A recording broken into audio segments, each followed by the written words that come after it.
Hey guys, tonight we slip way back in time. So far back that the pyramids, the Roman legions, even medieval knights on horseback are still thousands of years away. You're sitting at the edge of a flickering campfire, somewhere on the steppe, your breath visible in the cold night. Sparks jump like tiny fireflies, and behind the glow, the world stretches into a huge black ocean of grass and ice. It's the Stone Age. You don't even have a metal pan to fry an egg, because eggs are eaten raw, if you're lucky enough to find them. And out there, in the shadows, you feel something watching. Amber eyes, too many of them to count, reflecting the firelight. Wolves. And yeah, you probably won't survive this night without a little luck.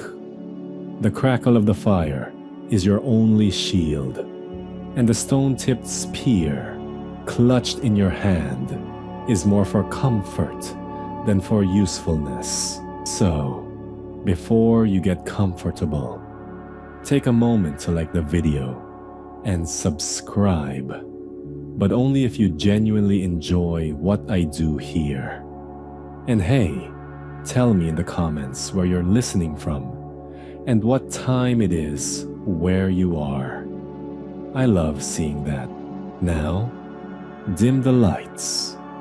Maybe turn on a fan for that soft background hum. And let's ease into tonight's journey together. The wolves are hungry, and you're exhausted. The last hunt didn't go so well. You and your little band of humans dragged home a skinny deer, barely enough to feed everyone. You've gnawed the bones clean, tossed the scraps into the dirt, and now you sit in that fragile circle of firelight while the pack lurks just beyond. The air smells like wood smoke and roasted marrow. Behind you, the children whimper, pressing close to their mothers. Someone sharpens a flint blade with slow, nervous strokes. The rasp echoing in the night like a cricket that's had too much coffee. The wolves don't rush you, not yet. They're clever. They wait. They've learned that sometimes humans panic, scatter, leave behind something edible. Other nights, the fire dwindles. And then, well, let's just say, no one wants to talk about those nights. You glance up at the stars, pinpricks of light, sharp as shards of ice. This is Ice Age Earth, colder, harsher, and emptier than the one you know. Mastodons rumble across distant valleys. Giant cave bears lumber in the mountains. And humans? You're not exactly in charge yet. You're clever, yes, but fragile. Bare feet, soft skin, no fur, no claws.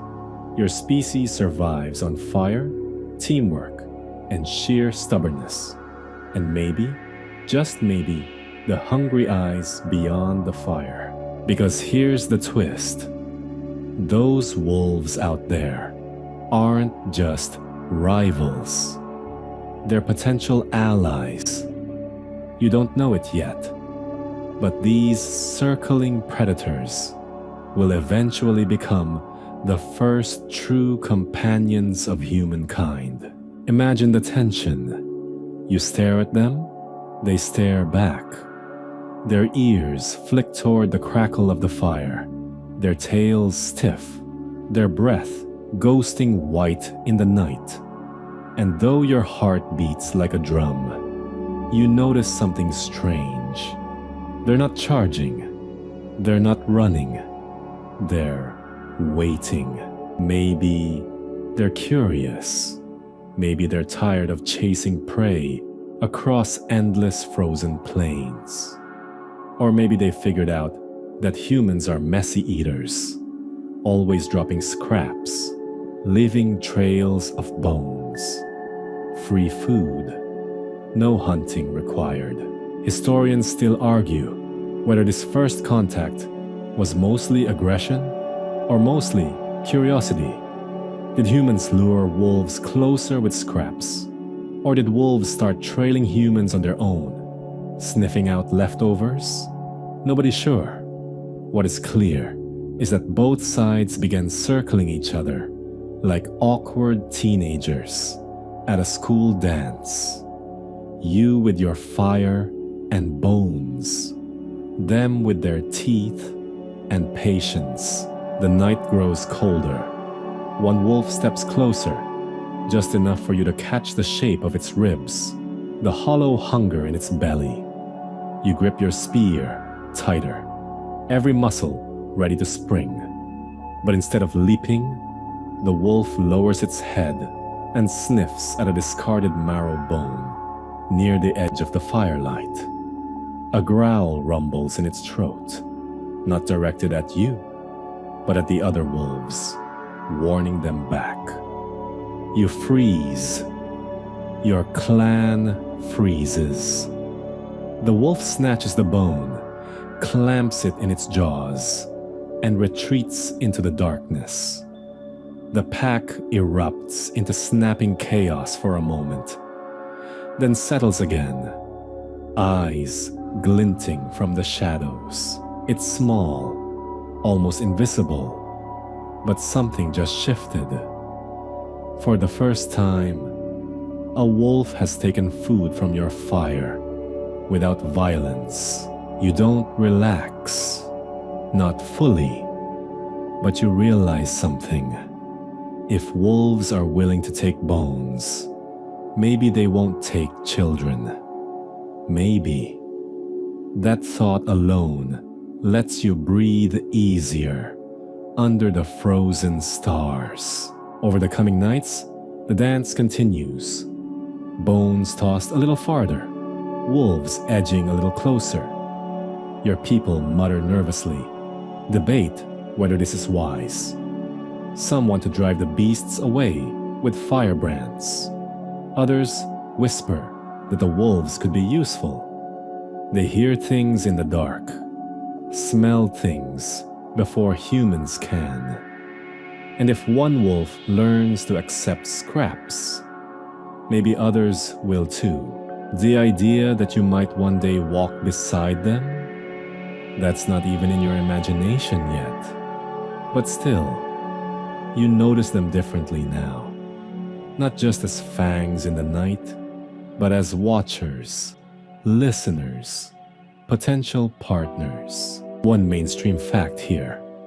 Archaeologists have found evidence of wolves living close to human settlements as far back as 30,000 years ago. That's older than farming, older than pottery, older than most of the civilized things we take for granted. These wolves weren't fully dogs yet, but their bones already show hints of the change to come. Shorter snouts, smaller teeth, signs of a different life. And here's a quirky tidbit.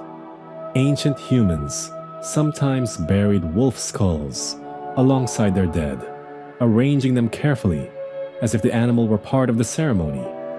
Were these trophies, companions, or guardians for the afterlife? No one knows, but it suggests that wolves weren't just pests or predators. They already occupied a strange space in the human imagination. As the fire crackles low, you hear another sound, a single bark, sharp, startling, and oddly familiar. Not the deep, endless howl of the wild wolf, but something shorter, more clipped. You and your clan exchange glances. It almost sounded like a signal, a warning. Could it be that one wolf is already trying to talk?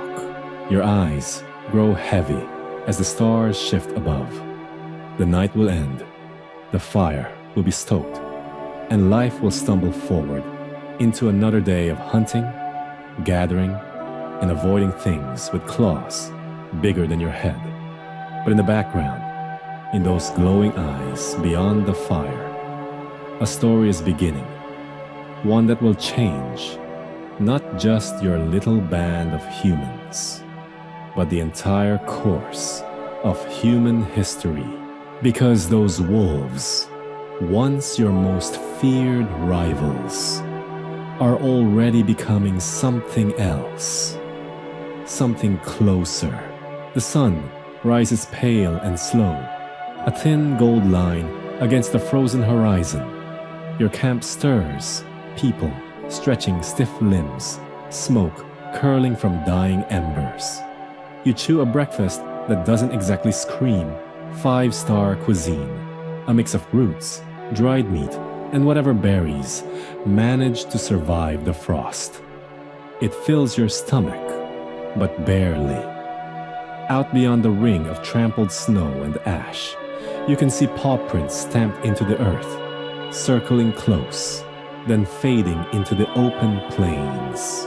The wolves are still here. They always are.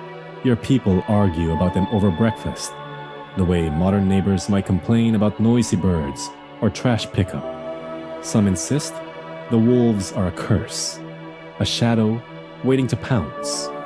Others point out that predators usually attack outright, but these creatures linger, observe, and steal scraps. One elder, wrinkled as tree bark, suggests that maybe the wolves are like wandering spirits, half real, half otherworldly, keeping watch. No one laughs. Out here, survival doesn't leave much room for comedy unless it comes with a good punchline and a full belly. Later that day, while you and a small hunting party trek across the tundra in search of reindeer, something odd happens. Two wolves follow at a distance. You notice them slipping in and out of sight, paws silent on the snow. They're not chasing, they're trailing. And when you flush a deer herd, hurling spears into the panicked mass, you swear you see the wolves darting to pick off stragglers. It's hard to tell in the chaos, but when the dust and blood settle, both you and the wolves end up with meat. Back at camp, the scene repeats. You roast strips of venison, your clan devouring the tender fat, while the wolves wait just beyond the fire's edge. When the bones are tossed, they pounce like shadows, given hunger. Their jaws crack marrow with ease, tongues rasping the greasy remnants. And then something small, but important, happens. One of the younger hunters tosses a bone deliberately, not by accident, not just as waste, but as an offering. The wolves hesitate, then accept. A transaction is made. It's crude, unspoken, and risky, but it's the first trade. Humans give scraps. Wolves give what? Not yet loyalty, not yet love, but attention. Historians still argue whether this exchange was conscious cooperation or just coincidence. Did humans deliberately tame wolves? Or did wolves domesticate themselves by hanging around the campfires of messy, generous primates? No one's sure, but the bones and teeth buried in old dirt tell us the relationship started right here, in these liminal spaces where shadows press close to firelight. A mainstream fact here: some of the earliest evidence of humans feeding wolves comes from Paleolithic campsites, where animal bones show cut marks from human tools, then gnaw marks from wolf teeth. In other words, humans butchered the meat first, ate their share, and wolves finished the rest. It wasn't kindness, it was recycling. But in that recycling grew familiarity. And here's a quirky tidbit. Some archaeologists believe that wolves first hung around because of, you guessed it, ancient garbage dumps. Stone Age humans weren't neat freaks. They left piles of bones, skin, and rotten leftovers lying around. Wolves, being practical opportunists, realized that following humans was easier than chasing mammoths across icy plains. It's the Ice Age version of hanging out behind a fast food restaurant. As night falls again, the pattern repeats. Wolves slink closer, tails low, ears alert. This time, one bold animal actually steps into the glow of the fire. Its fur glimmers silver, its eyes sharp. But instead of lunging at the children or snarling, it crouches near a discarded bone, gnaws it quickly, then slips back into the dark. Your heart hammers, but no one stops it. Some people mutter prayers to keep evil spirits away. Others watch in wary silence. The old man whispers that perhaps this wolf is a messenger. You don't know what to believe, but you do know that the world feels a little different now. The boundary between enemy and not quite enemy has blurred. And here's the thing, you notice something new when a distant roar echoes from beyond the plains. One wolf lifts its head and growls, a warning sound, not to its packmates, but to the night. And you find yourself oddly grateful, because while you humans may be clever, you don't hear every danger. Maybe, just maybe, these watchers in the dark can. That night, you sleep a little easier, the fire warm against your face, the wolves restless beyond the circle of light. The line between fear and trust is razor thin, but you're beginning to balance on it. Slowly, carefully, the story of scraps shared is writing itself in bone and ash. The next mornings blur together in a rhythm of survival. Fires kindled with trembling hands, children wrapped in furs, hunters stalking reindeer, and always, always, the watchful presence of wolves lingering nearby. You can feel them before you see them, like a second heartbeat in the cold air. Sometimes they hang back, shadows rippling across the snowdrifts. Other times, you spot them bold as brass, perched on ridges with their tails curled around their paws, eyes fixed on your every move. And you begin to realize they're learning. They wait when you move. They come when you butcher. They circle when scraps are thrown. Their patience is uncanny. At night, they no longer startle the camp with sudden howls. Instead, they lie low, pacing at the edges, closer now than before. A few of the braver hunters mutter that these wolves are different, softer somehow, less wild. Others hiss that such thoughts are dangerous. A wolf is a wolf. One woman spits, and one day it will tear out your throat. But still, no throats are torn. Instead, an odd companionship grows. It begins with one wolf in particular, a scrawny female with a torn ear, ribs showing under her fur. She's braver than the others, slipping closer to the fire, crouching at the edge of discarded hides. The children, curious despite warnings, toss her scraps of sinew. She takes them gingerly, retreating, but never snarling. Within days, she lingers even after her belly is full, as if drawn to the strange safety of the human camp. Historians still argue whether wolves actively sought protection from humans, or whether humans intentionally encouraged the tamest animals to stay. Maybe it was both. Maybe it was neither.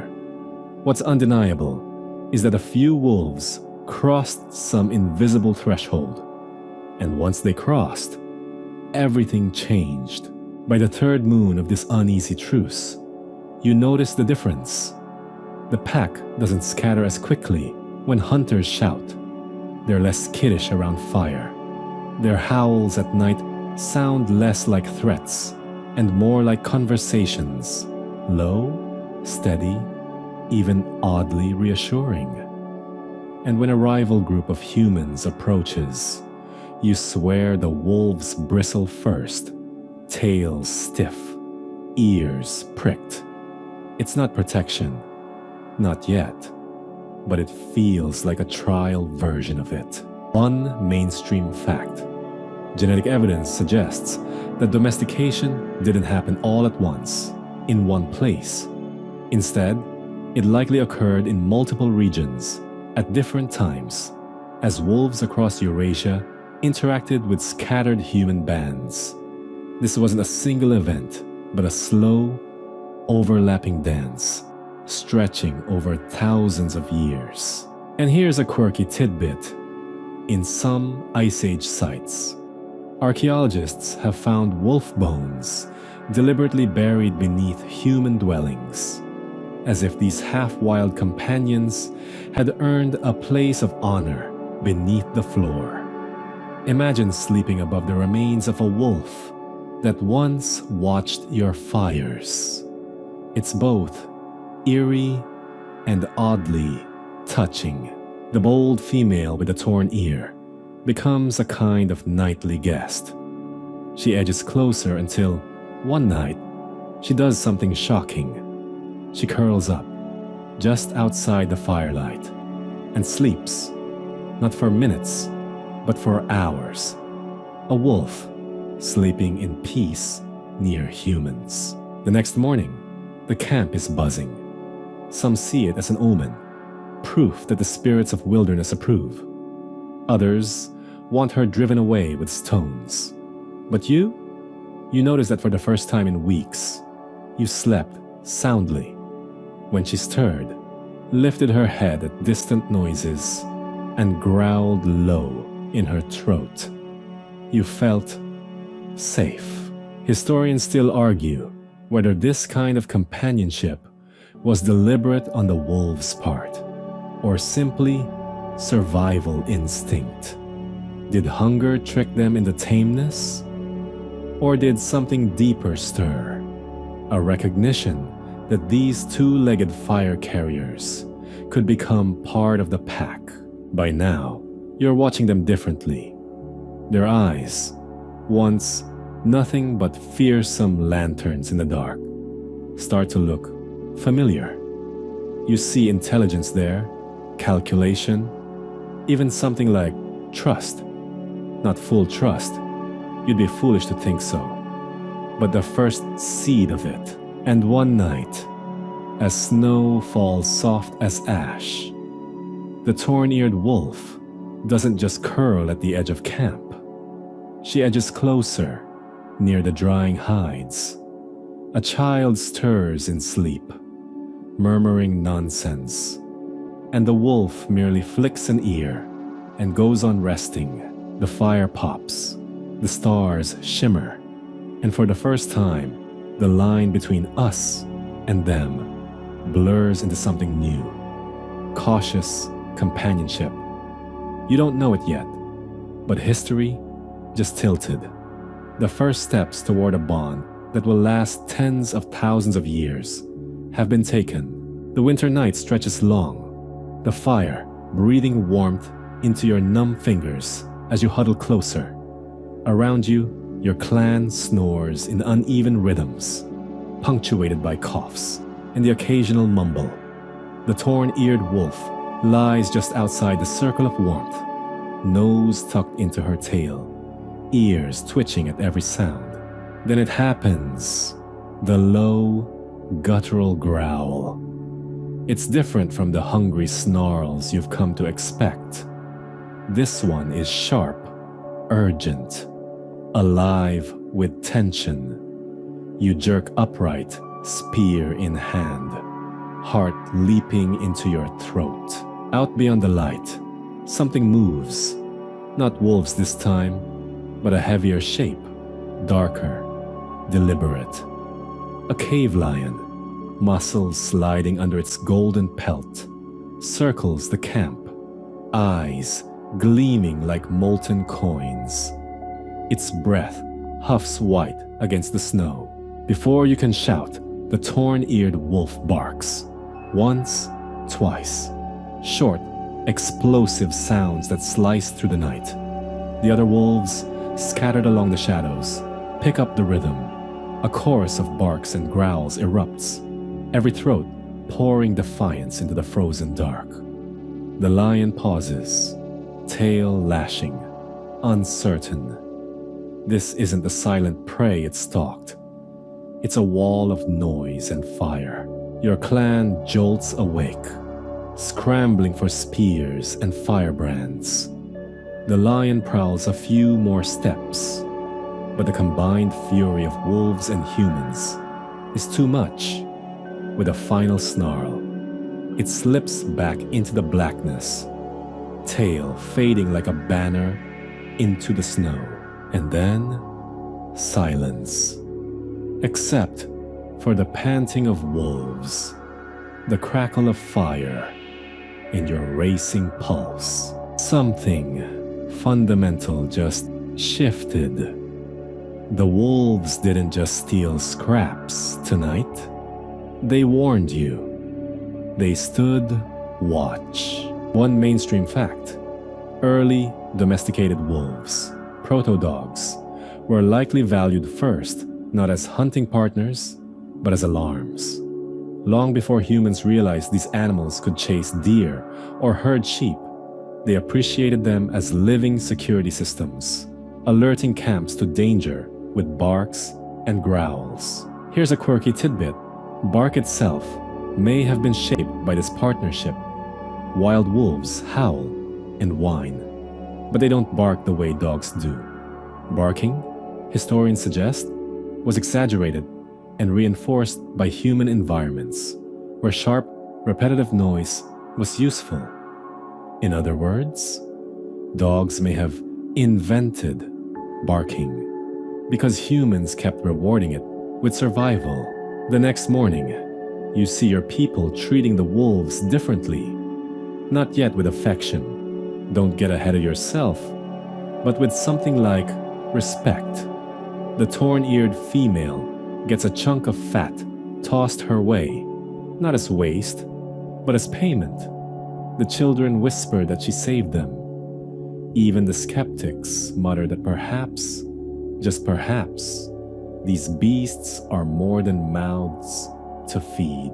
Historians still argue whether wolves stayed because of this mutual alarm system, or whether they were tolerated for other reasons, like pest control or spiritual symbolism. What's clear is that once humans realized wolves could keep watch at night, the relationship deepened.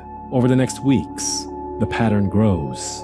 At every rustle in the grass, at every distant roar, the wolves bristle and sound off. Sometimes it's a false alarm, a hare darting through frost. Other times, it's a predator you never noticed until the wolves made it clear. Either way, the benefit is undeniable. You sleep more, worry less, and you notice another change. When rival humans approach, carrying spears and suspicion, the wolves bark just as fiercely. It's as if they're choosing sides, or maybe just protecting their food source. Either way, the message is clear. If you come too close to this camp, you'll face not just humans with fire, but wolves with teeth. That night, as sparks float like tiny stars into the cold air, you sit watching the torn-eared wolf. Her yellow eyes catch the firelight, but they don't look like hunger anymore. They look like recognition. Somewhere deep in your chest, you feel it too. A bond is forming, fragile and tentative, but real. The wild is beginning to fold itself into the circle of fire. And for the first time in human history, you are not alone in the dark.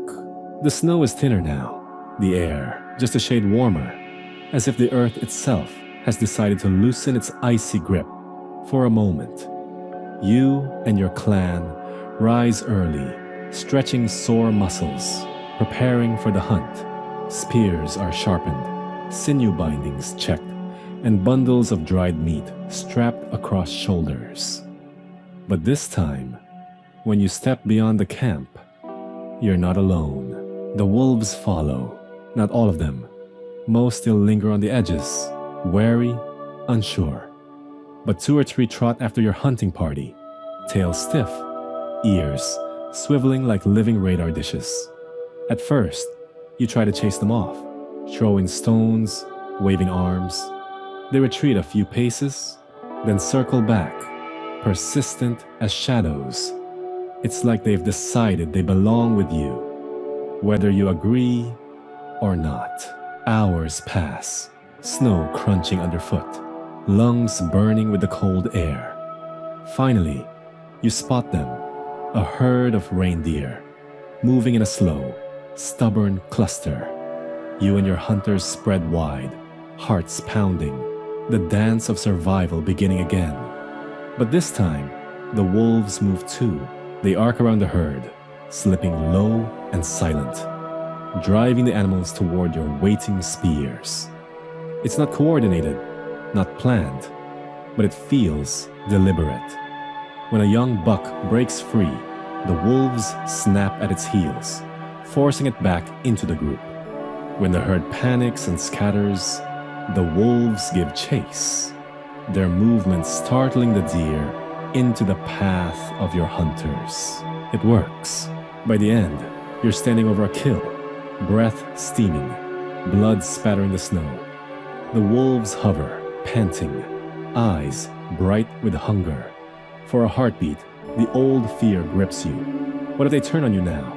Teeth red, wild instincts raging. But they don't. They linger, watching, waiting for scraps. And for the first time, you don't see them as rivals, stealing your hard work. You see them as partners, clumsy, unspoken partners, but partners nonetheless. A mainstream fact. Researchers studying ancient hunting sites have found patterns suggesting humans and wolves may have hunted in tandem. Wolves' natural herding behavior could have been harnessed by human hunters long before true domestication. Together, they could bring down prey that was too fast or too clever for either species alone. A quirky tidbit. Some scientists suggest that wolves may have been drawn to human hunting parties, not just for food scraps, but because humans often left injured animals behind. Wolves, being opportunists, would finish off the wounded prey. Over time, this accidental scavenging may have evolved into real cooperation. As you and your hunters butcher the reindeer, the wolves edge closer. One of your companions tosses them the liver, rich and dripping. The torn-eared female seizes it, growling softly, then drops it near a younger wolf, sharing, teaching. You watch in wonder. Not only are humans changing, but so are the wolves. They're learning a new way of life, one tied to yours. Historians still argue whether this stage of cooperation was intentional training or simply coincidence. Did humans notice the wolves' herding instinct and encourage it? Or did wolves notice that trailing humans made hunting easier and they adjusted accordingly? Either way, the outcome was the same, a synergy that reshaped the world. Back at camp, the wolves trail you home like shadows stitched to your feet. The children run to meet the hunters, laughing, eyes wide at the bloody prize. And just beyond the circle of fire, the wolves pace, waiting for their share. This time, no one argues. Scraps are tossed freely.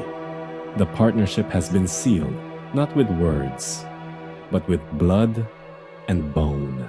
That night, as the fire crackles low, you dream of running, not on 2 legs, but on 4. You dream of racing across snowy plains, tongue lolling, pack at your side. When you wake, the torn-eared wolf is there, eyes half closed, tail curled. She lifts her head, yawns, and for a moment, it feels less like predator and prey, and more like family.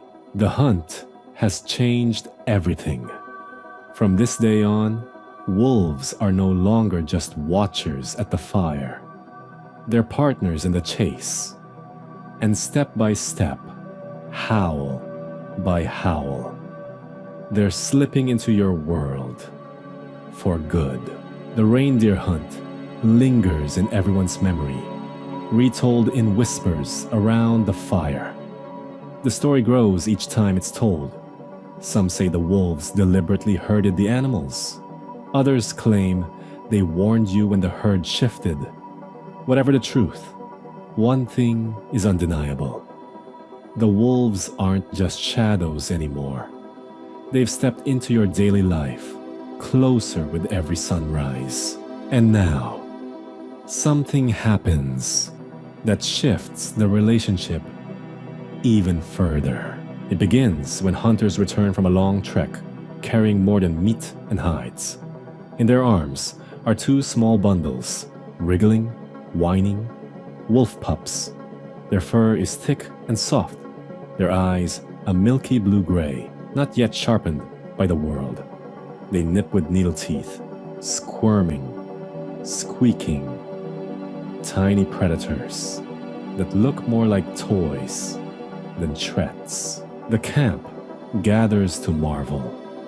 Children reach out eager hands. Mothers scold but secretly smile. The elders frown, muttering about curses. But the pups' charms are hard to resist. And for the first time, instead of driving wolves away, you bring them in. You feed them scraps of chewed meat, letting them lick grease from your fingers. At first, they tremble and growl, but hunger wins. Their bellies round with food, and soon they tumble about the camp like mischievous spirits, chasing each other, biting at furs, yipping at every noise. The children laugh until their sides hurt. Even the stern hunters grin when one pup clumsily gnaws on a discarded spear shaft. A mainstream fact. Archaeological digs have uncovered wolf pup remains carefully buried near human settlements, suggesting early humans raised and perhaps even cherished young wolves thousands of years ago. Some skulls show shorter snouts than wild wolves, hinting that these hand-raised pups were the first step toward true domestication. Here's a quirky tidbit. In some early burials, wolf pups were found buried alongside children, as if considered companions in life and guardians in death. Imagine trusting a creature, once feared as a predator, to watch over your child's soul. That's how quickly the bond shifted. The pups grow fast, and with them, new tensions. They chew hides, steal scraps, nip fingers. They don't yet understand the boundaries between wild and tame. Some adults complain that feeding them is wasteful, that they'll never be trustworthy. Others insist they'll grow into valuable guardians, and slowly, a pattern forms. The pups sleep beside the children, absorbing human warmth. They follow you on short hunts, stumbling on oversized paws, tails wagging clumsily. They bark, yes, bark, sharp little sounds that make the elders shake their heads in surprise. Wild wolves don't bark like that. It's something new, born in the campfire's glow. Historians still argue whether raising pups was intentional domestication or simply curiosity, children playing with wild animals, adults tolerating them until the bond became too strong to sever. But the evidence is clear. Once pups were inside the camp, the road to domestication had truly begun. You notice the difference at night, where once you woke at every howl, now you sleep through the growls of your half-grown pups, patrolling the camp edge. They bark at shadows, wrestle each other in mock fights, and curl up against you when the cold grows bitter. And when danger prowls, the distant roar of a cave bear, the crunch of unfamiliar footsteps, their alarm is sharp, piercing, impossible to ignore. Something fundamental has shifted. Wolves were once the fear in the dark. Now their children are your children's playmates, your protectors, your first line of defense. They aren't fully dogs yet, not by a long stretch, but there's something new, something caught between two worlds. That night, as the pups pile against you and sleep, their fur warm, their little breaths tickling your arm, you realize something astonishing. The wild has entered your home, and far from destroying it, it's made your world safer, warmer, and strangely brighter. The journey isn't finished, but you can feel it in your bones. The bond is deepening, becoming more than scraps and hunts. These aren't just wolves anymore. There's something in between, something you can't quite name yet. But one day, the whole world will call them dogs. The pups are no longer tiny squeaking bundles. They've grown, leaner, sharper, faster. Their ears stand tall, their eyes glow amber in the firelight, and their playful yips have deepened into something more commanding. They no longer stumble clumsily after you. They race, they track, they anticipate. The change doesn't go unnoticed. When hunters leave the camp, the young wolves trot at their heels, eager, tails swishing like spears in the wind. At first, the hunters grumble and throw stones to chase them off. But persistence wins. The wolves follow anyway, keeping their distance, watching, learning, and then the moment comes. You are tracking a deer through snow-dusted pines. The trail is faint, the animal swift. Just as despair sinks in, the hunt lost. One of the wolves darts ahead. It circles wide, pushing the deer back toward the hunters. Chaos erupts. The deer stumbles into a snare. Spears strike true. And suddenly the hunters aren't cursing the wolves. They're praising them. The camp feasts that night, and scraps are thrown deliberately toward the wolf pack. Not just tolerated, rewarded. For the first time, the partnership feels mutual. A mainstream fact. By around 15,000 years ago, wolves had begun actively hunting alongside humans. Archaeologists point to butchered animal bones with cut marks that suggest cooperative hunting and sharing. Wolves weren't just scavengers, they were co-workers. And a quirky fact, early dog skulls from this period show shorter snouts and rounder eyes, puppy-like traits that adults retained into maturity. This phenomenon, called neoteny, made them appear cuter to humans, which probably increased the chances they'd be cared for.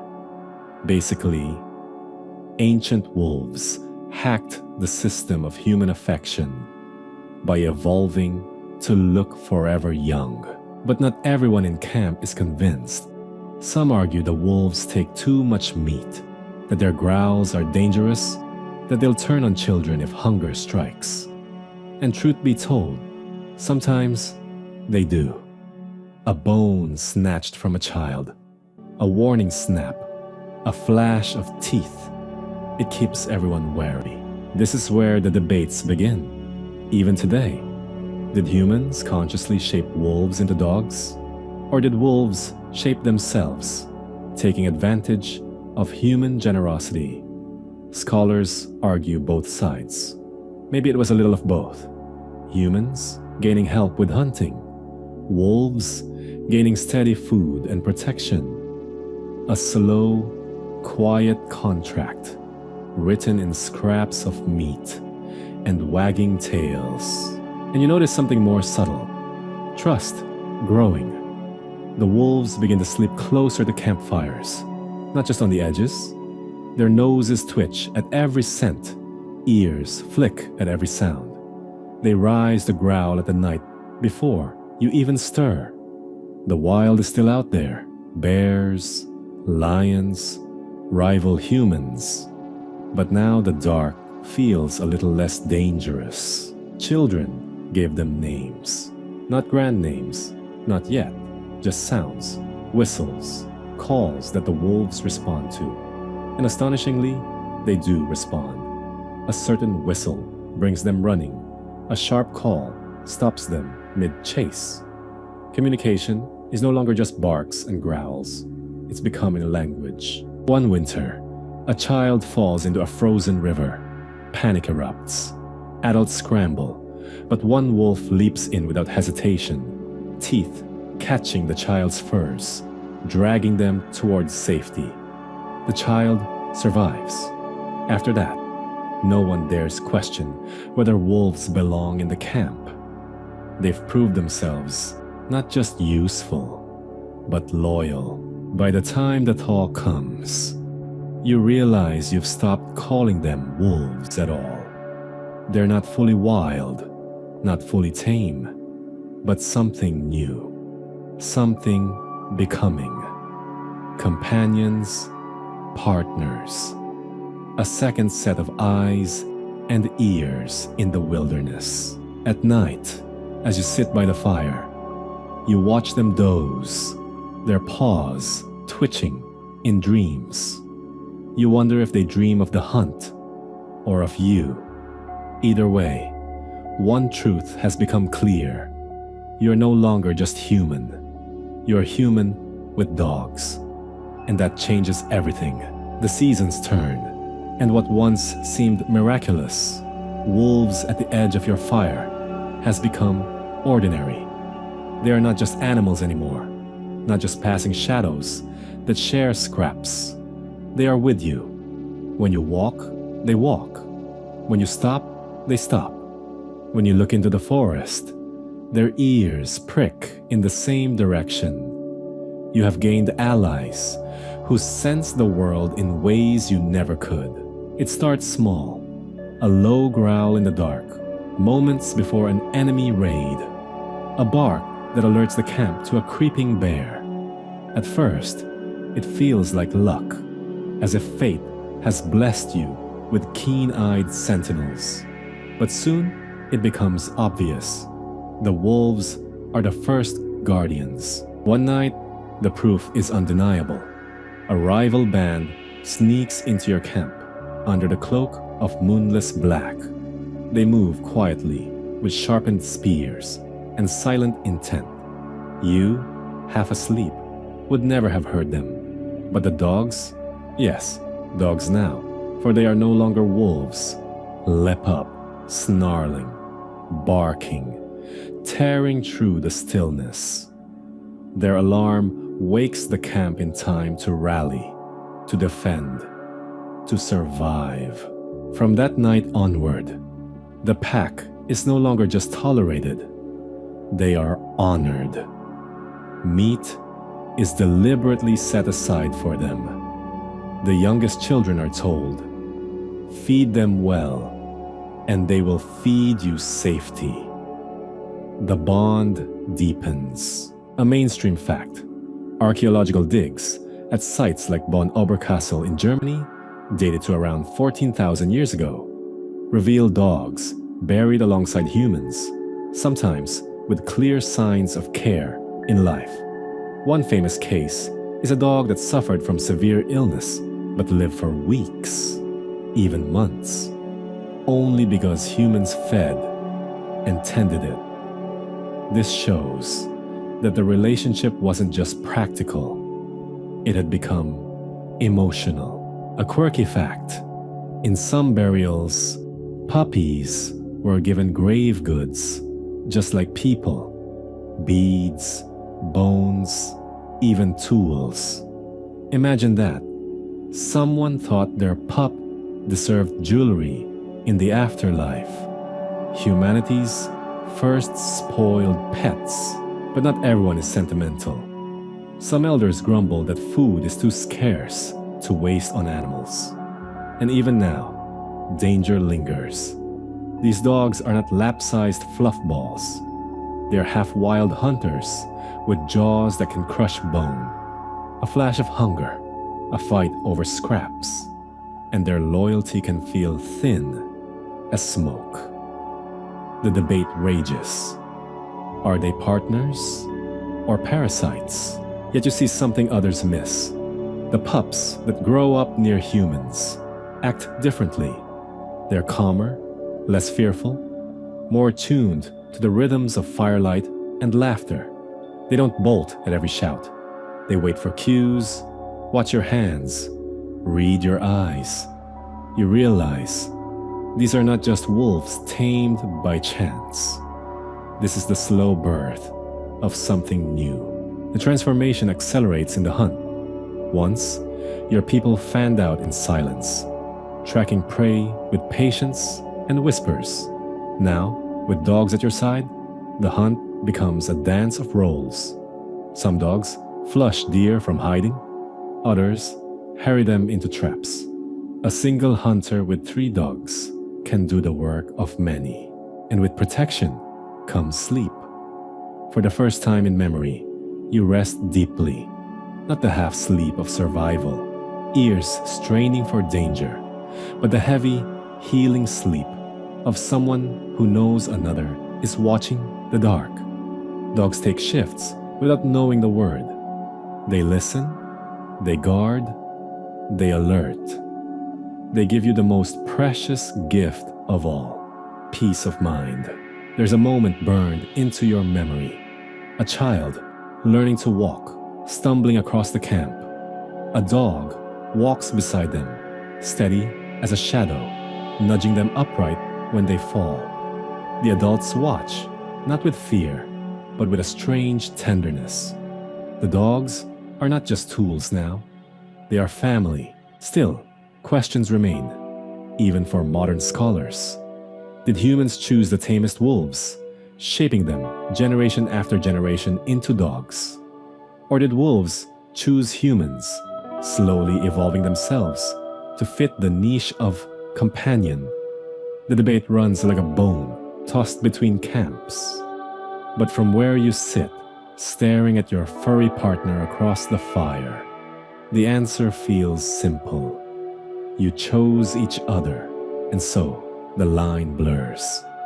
Where does the wild end and the home begin? Are these creatures yours, or are you theirs? You wonder sometimes as you scratch a warm ear and watch amber eyes gaze back with a knowing calm. Perhaps you're not just domesticating them. Perhaps they are domesticating you. The night grows colder, but you feel warmer than ever. At your side, a dog sighs in its sleep, and you understand. Humanity has gained a protector, a partner, a friend. And in that friendship, the world itself has changed. The world outside your camp keeps shifting. Seasons, prey, rivals. But inside the circle of firelight, something steady has taken root. The dogs are no longer temporary guests. They are part of the rhythm of your days. You wake, and there they are, stretching with slow yawns, their tails flicking dust. You walk, and they follow. You stop, and they curl at your feet. What was once survival has become ritual. Morning begins with a small ceremony. Scraps are tossed their way, but not without meaning. Children giggle as they carry marrow bones to the dogs, who accept them with a solemn dignity. The pups tumble and nip at one another, and even the most stern-faced hunters soften at the sight. You notice something curious. Where once children were taught caution around wolves, they are now encouraged to reach out, to touch fur, to learn gentleness. The dogs are shaping not just your safety, but your culture. Mainstream fact: by around 12,000 years ago, evidence from burials shows dogs carefully placed beside humans in graves across Europe and Asia. This suggests not only companionship, but symbolic meaning. They had become part of identity, even ritual. Quirky fact: in some of these graves, dogs were painted with red ochre, the same sacred pigment used for human dead. Imagine the ceremony: people chanting, sprinkling color on a dog's body, as if sending it into the spirit world alongside them. A prehistoric version of a rainbow bridge, but not everyone agrees on what this means. Some scholars argue dogs were already mythologized, guardians of the underworld, guides for the soul. Others believe it was purely practical, a way to honor a hunting partner who kept you alive. The truth might be both, and here in your story, you feel it. One elder begins to tell children that dogs see what humans cannot, that their eyes catch spirits moving through the night. Another hunter insists their howls call to ancestors, announcing death or warning of bad omens. Slowly myths crystallize. The dog is no longer just flesh and bone. It is symbol, bridge, guardian. Still, the bond is tested. In lean winters, when food runs low, some argue the dog should be culled or eaten. The debate is fierce, fire crackling as voices rise. But then, someone points to the child who survived because the dogs barked at a stalking predator. Someone else reminds the camp of the deer, driven into traps by dog teamwork. Again and again, the dogs prove their worth, not just as mouths to feed, but as amplifiers of human power. You notice something subtle. The dogs begin to change. Their snouts grow shorter. Their ears, once sharp triangles, sometimes flop. Their coats vary in color, patches of white, black, sandy red. These are no longer wolves, not really. You are shaping them, and they are shaping you. One night, a rival group approaches. Not hostile this time, but curious. They see the way your dogs move with you, the way they lie by the fire without fear, the way children tug their ears and live to laugh. The rivals whisper. They begin to mimic. Soon, they too court wolves, leave scraps, test bonds. The idea spreads like fire jumping tree to tree. The age of humans with dogs has begun. There's a quiet moment you remember more vividly than battle or hunt. A storm rages outside the cave, lightning splitting the sky, thunder rolling through your bones.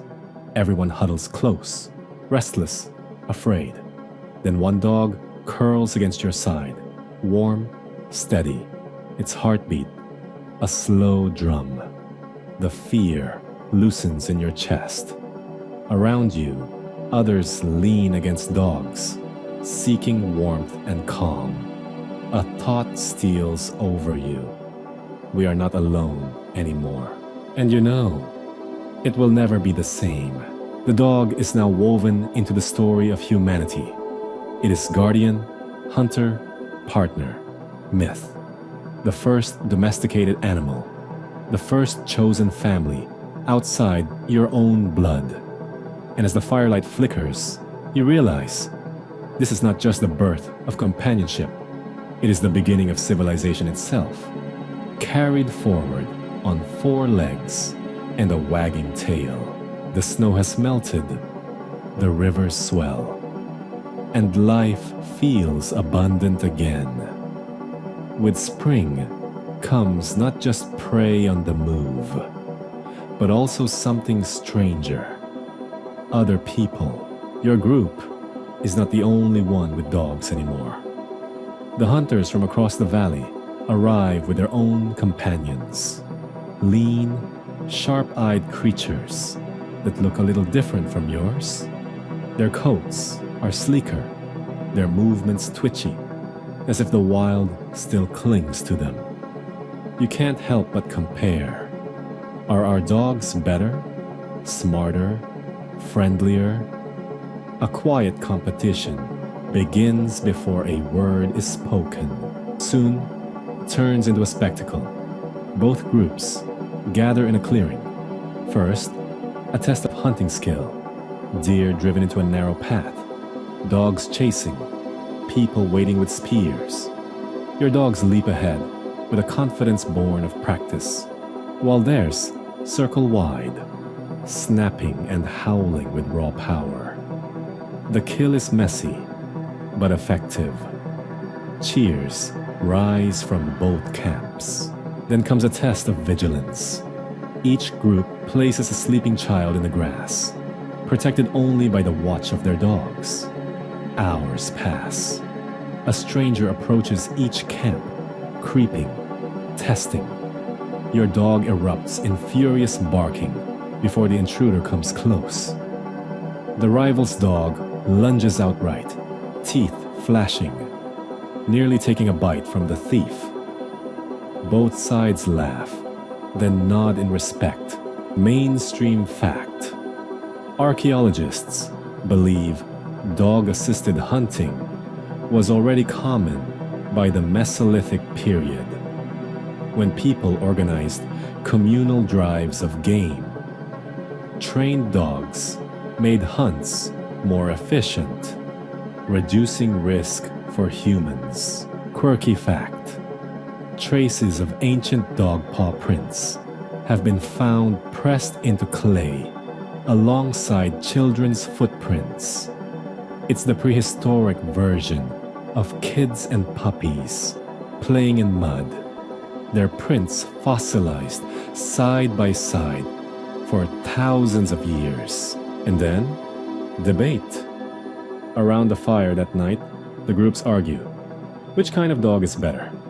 Fierce guardians or steady companions? Hunters that chase to exhaustion or trackers that stalk silently? Some insist dogs should be bred stronger, wilder, closer to wolves. Others argue for calm temperaments, animals that can live inside the circle of fire without fear. No agreement is reached, but the seed of selective breeding has been planted. You find yourself watching closely. One pup, smaller than the rest, but quick, nimble, and unusually attentive. Another, broad-shouldered, prone to growling at strangers. Choices stir in your mind. What if you choose which dogs to keep, which to pair, which traits to encourage? You are not just taming wolves anymore. You are shaping their future. And in shaping them, you shape humanity's too. The rivals leave after a week, but not before a trade is made. A pup from their line for one of yours. Hands clasp, promises muttered. You've exchanged more than animals. You've exchanged ideas. Somewhere in the distance, the first outlines of dog breeds begin to sketch themselves across the earth. But even as you feel pride, something darker stirs. Dogs, for all their loyalty, are not bound by blood alone. One evening, a rival's dog, left behind to rest, hears its old pack howling in the hills. It hesitates, torn between the wild and the firelight. The whole camp watches, silent. At last, it stays. but its ears prick, eyes shining with longing. You are reminded that the bond is still fragile, not guaranteed. Yet when dawn comes, the dog rises with you, tail low but steady. You smile. The partnership endures another day. The story of you and the dog is no longer a tale of chance. It is becoming craft, choice, intention. And though you cannot name it yet, you have taken the first step toward an idea that will echo across millennia. Domestication as design. Summer heat hums across the grasslands. The herds are restless. Insects buzz thick in the air, and waterholes shrink to muddy pools that smell of life and death mixed together. The dogs pant heavily in the shade, tongues lolling, but their loyalty never falters. They follow you through dust and heat, as if tied to your shadow. This is the season when danger gathers. Other animals are thirsty too. At night, lions come prowling closer, lean with hunger, their eyes glinting like coals at the edge of the fire. The people grow nervous. Spears are sharpened, fires kept stoked high. But you sense it's not enough. The lions are bold this year. The dogs feel it first. One evening, their hackles rise long before you hear the faint rustle of paws in the dark. They pace, growl, then bark, a deep warning that makes the children stir awake. The lions retreat into the tall grass, unwilling to test the wall of sound and firelight. The next morning, everyone agrees. Without the dogs, the camp would not have slept safely. Mainstream fact.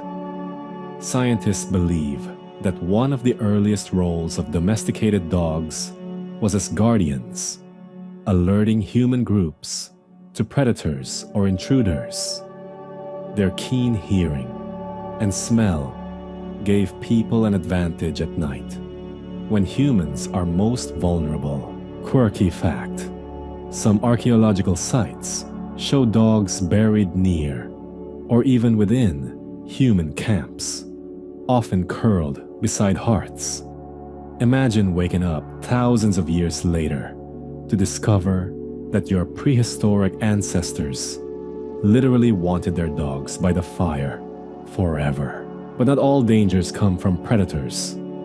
Summer also brings other people, hunters from afar, desperate for game, or raiders seeking easy spoils. One hot afternoon, while the camp rests, a group of strangers approaches. They walk too confidently, too quietly. Before anyone sees them, the dogs erupt in furious barking, rushing the edge of camp. The strangers hesitate. Spears are raised on both sides. For a tense moment, blood feels close. Then, perhaps, realizing the dogs will never stop until flesh is torn, the intruders slink away. That night, around the fire, an elder mutters, "The dogs guard us better than our warriors." Laughter follows, but there is truth in it. You begin to understand something radical. Dogs are not just helpers. They are partners, protectors, an extension of the group itself. And here lies the debate. Some argue the dogs should be fed more meat, treated almost as equals, so their strength never wanes. Others grumble. They are beasts, not kin. Too much food wasted on them makes us weaker. You sit between the two sides, torn. Feed them well, and they give loyalty. Starve them, and perhaps they slink away to another camp. Which path will define the bond? One evening, as if to prove a point, a young dog does something astonishing. While the hunters are away, a child wanders near the drying racks of fish. A snake, thick and coiled, waits in the grass. The dog lunges, snapping it in two before the child even knows danger was near. Cheers rise. Food is given, and the grumblers fall silent. For now. Still, you notice jealousy too. Some warriors mutter that the dogs win more praise than they do. A flicker of rivalry stirs. What happens when animals receive glory once reserved for men? The thought lingers as the summer burns on. Nights are hot, filled with restless sleep and twitching ears. And always, beyond the circle of firelight, the lions wait. But they never come closer, not while the dogs stand guard. In their watchful eyes, you see the dawn of something new. No longer just tamed wolves, they are becoming the guardians of the hearth, the first true protectors of human homes. The air begins to cool. The first sharp winds cut across the grasslands, bending tall stalks into whispers that sound like the voices of ancestors. Nights grow long again. The stars shiver brighter, and the mornings taste of frost. Winter is coming. This time, though, your camp is not afraid in the same way. The hunters are lean, yes, and food is never easy. But the dogs have proven themselves. They are not just guardians now. They are scouts, trackers, and sometimes, miraculously, hunters in their own right. On one of the last mild days, you follow a trail of elk. It winds deep into the brush, so faint it might have been missed. But the dogs smell it long before you see it. Their noses twitch, their paws pad silently, and they stop at a clearing where the elk graze unaware. It feels as though the dogs have shared a secret you would never have found on your own. Mainstream fact. Modern studies show that early dogs were critical in helping humans locate prey. Their sense of smell and ability to run down tracks made hunts far more efficient than human effort alone. Quirky fact. Evidence from some prehistoric burials suggests that dogs may have been given food in death, like roasted meat, before being buried. Imagine sending your four-legged companion into the afterlife with a snack for the road. But the partnership is not without its challenges. The colder the days become, the tighter resources grow. Meat is scarce, and fires burn hotter with so many bodies huddled together. A decision has to be made. How many mouths can the camp truly feed? Some whisper that the weak pups should be left behind, sacrificed so that strong hunters may thrive. Others shake their heads. No, every pup may grow into a protector. We must endure. The debate splits the camp like an icy river. You sit close to the fire, hearing both sides, and wonder, is compassion a luxury when survival hangs by a thread? Or is compassion itself the very thing that makes survival possible? One night, while the argument still simmers, the dogs prove their worth yet again. Wolves circle near the outskirts of the camp, their howls carrying like wind-borne knives. The human warriors grip their spears nervously, but the dogs surge forward, snarling and barking until the wolves melt back into the dark. No blood is shed, no battle is fought. The threat vanishes into silence. Afterward, silence hangs heavy. It is clear to all, the camp owes its peace to the dogs. Even the grumblers, who once argued against feeding them, stay quiet, eyes lowered. The dogs are no longer just tolerated, they are necessary. Still, change is brewing beneath the surface. Some hunters begin to imagine new futures. What if dogs could pull loads across snow, carry meat, or even lead the hunt entirely? The thought seems impossible. And yet, so did fire once. So did shaping stone into a blade. As frost begins to grip the land, you see the outlines of a future shimmering on the horizon. Humans and dogs are not just sharing food and warmth anymore. They are weaving their fates together, stitching survival into partnership. And perhaps, deep down, you feel something even stronger. Not just need, not just usefulness, but affection. A bond unlike anything humans have ever shared with another creature. The dogs lie close as you drift into sleep, their fur warm, their breath steady. The world outside is cold, hostile, sharp with hunger.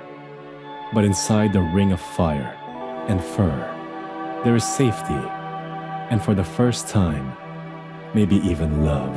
Snow, endless, bone-white snow. It smothers the world in silence, save for the crack of ice underfoot and the whistle of your breath. The river is locked in a glassy skin, trees groan beneath frozen weight, and your camp moves slower now.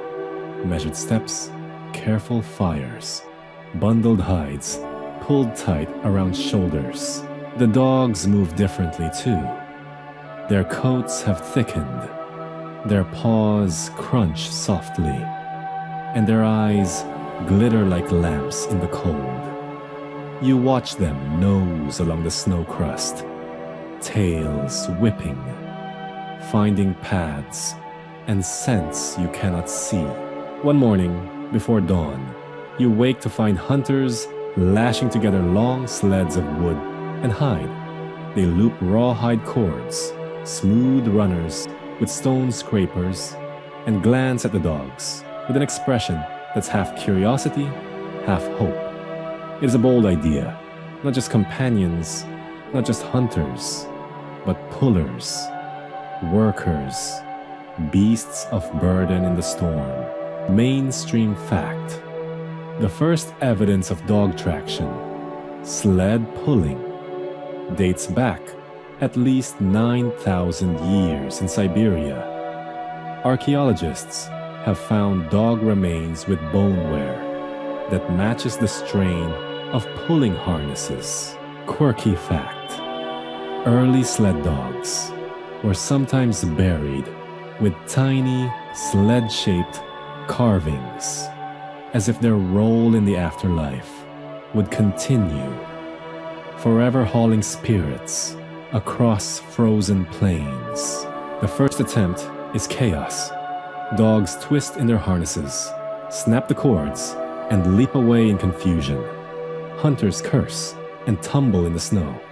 One pup even manages to drag an entire sled sideways into the fire pit, scattering sparks. Laughter breaks out though. Real, belly-deep laughter. The kind rare in midwinter. But slowly, painfully, the dogs learn. With food rewards, with patience, with repetition, they begin to pull in unison. At first, only small loads. A bundle of firewood, a child perched wide-eyed. Then heavier hauls, meat from the hunt, hides for shelter, even a wounded elder carried home from the forest. The camp feels the shift. No longer does every back ache with the weight of survival. The dogs are not just guarding and hunting now. They are amplifying human strength, extending it, multiplying it. Debate sparks again, as always. Some argue that this partnership risks changing the dogs too much, breaking them away from their wild kin forever. Others argue that this is the point, to shape the animals just as stone is shaped into tools. Is this control, or is it cooperation? Scholarly debate.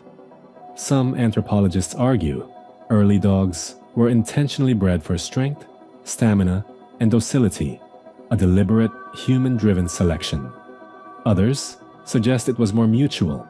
Dogs that naturally adapted to human demands thrived, while those that didn't simply faded away. Choice or chance? Whatever the truth, one thing is certain.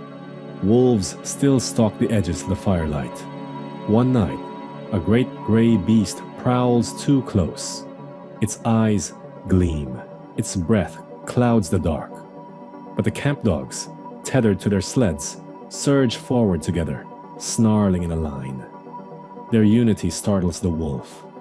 It backs away, melts into the trees, leaving only silence. And in that moment, a thought strikes you like flint to stone. This is no longer wolf versus wolf, wild kin circling the fire. This is something new, something greater. Humans and dogs together, facing the world, not as prey, not as rivals, but as allies. The snow deepens, the nights stretch endless, yet you find yourself less afraid than winter's past. The dogs pad ahead on narrow trails, sleds sliding smooth behind, and you realize your world has grown larger. The frozen wastes are no longer a wall, but a road. And maybe, just maybe, this is the start of something unstoppable. The years roll like stones down a river, wearing smooth the hard edges of survival.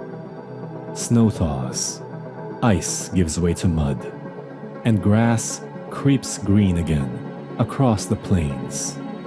Yet the dogs remain, padding beside you, their role growing ever stranger.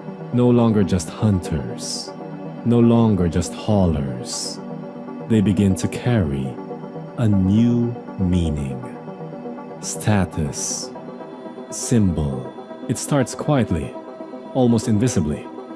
One chieftain, broad-shouldered, scar across his cheek, claims the largest of the sled pullers for himself. The animal is tall, fur, a thick sheen of black, with a white blaze down the muzzle. This dog never hauls loads again. Instead, it walks beside the leader in councils, in ceremonies, in hunts where others sweat and chase. People whisper that this hound is touched by the spirits, that it listens when no one else dares. Mainstream fact. By the time of the earliest civilizations, dogs were deeply tied to status and power.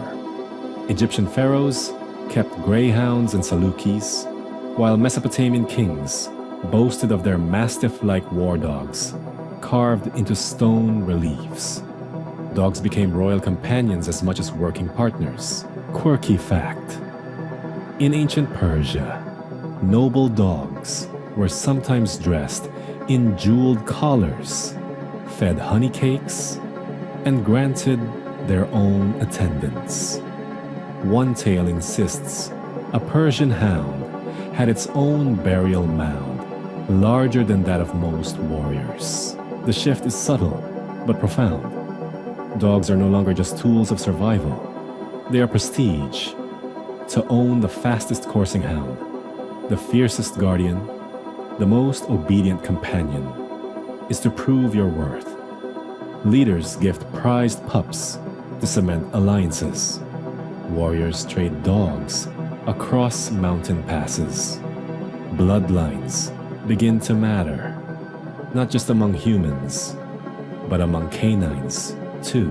A debate simmers in the campfires. Should dogs be chosen for strength, for hunting, for pulling, or for beauty? A tall, lean dog that streaks across the plains like wind may feed fewer mouths than a sturdy sled dog, yet its speed enchants chiefs and warriors. Some murmur that these dogs are closer to spirits, that they run between the worlds of men and gods.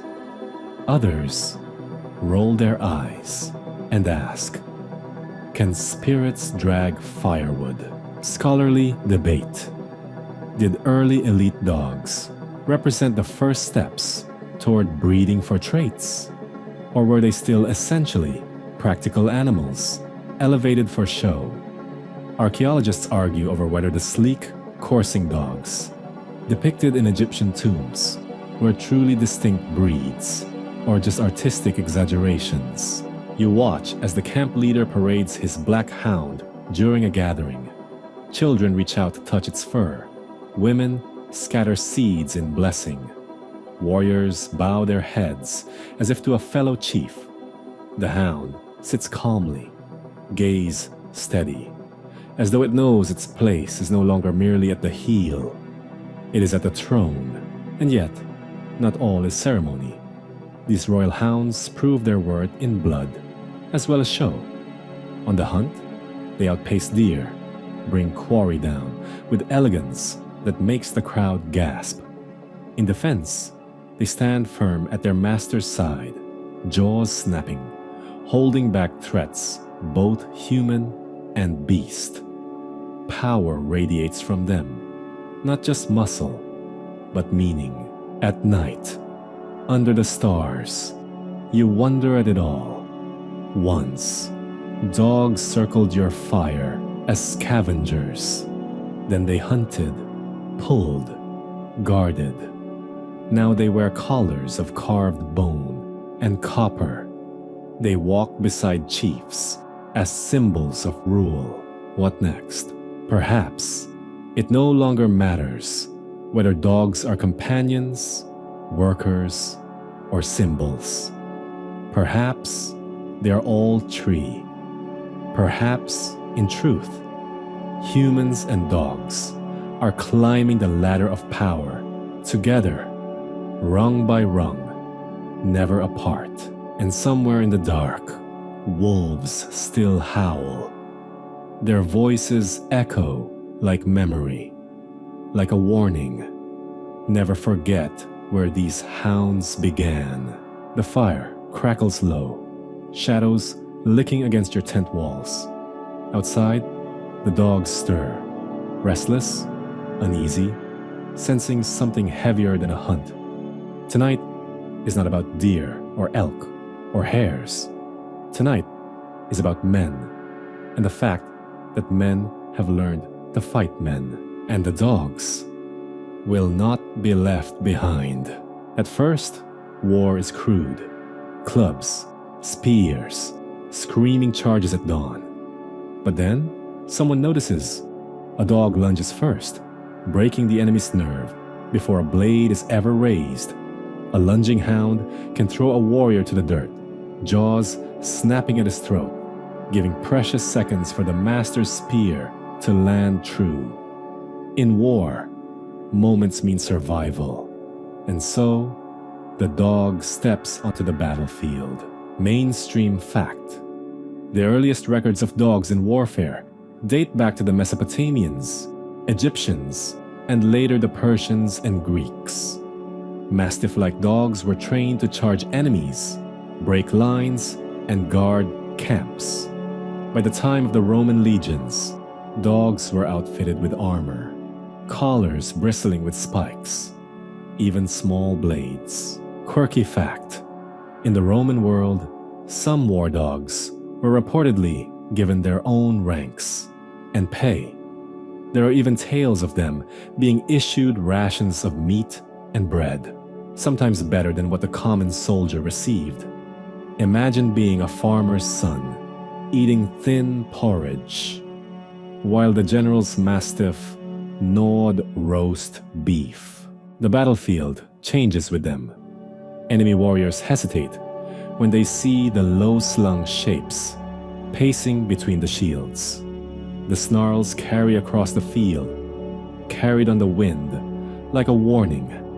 It is one thing to fight men, another to face teeth meant to tear deer muscle, now aimed at you. The training grows deliberate.